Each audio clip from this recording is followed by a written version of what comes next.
So when you're given a vector, let's say we had x, that vector was 3, 2.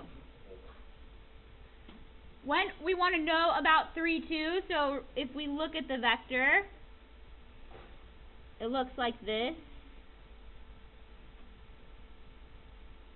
This is 3, 2.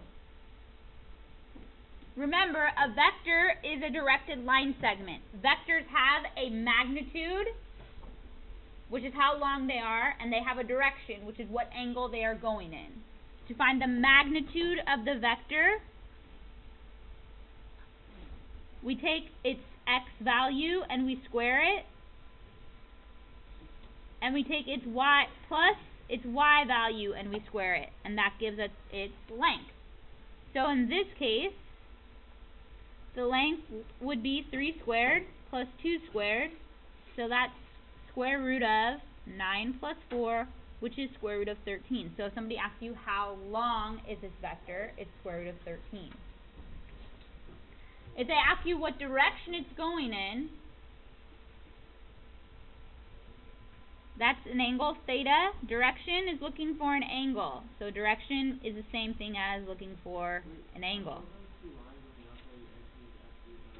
Absolute value, it means absolute value is asking how long is something, what's the length, which is the same thing as what magnitude is asking, how long is the vector.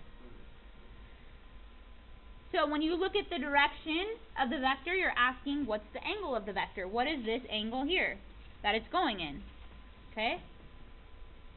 You use this by using trig. So if we were to drop a line here, this would be the x value and the y value. Right? If we drop a little line to make it a triangle.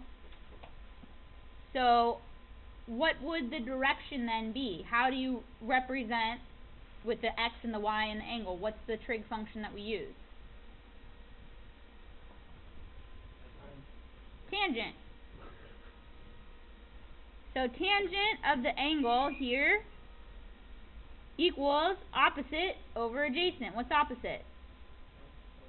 Y over x. So it would be y over x. In this case specifically, the y value is what? 2. And the x value is 3. Right? Now, we found out a way, when we say tangent of theta equals 2/3, we can use what to find out the angle? What thing in our calculator?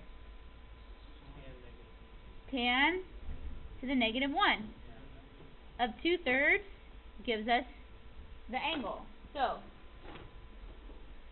tan to the -1, second tangent on your calculator, of 2 divided by 3 gives us 33.69 degrees. So that angle there is 33.69 degrees.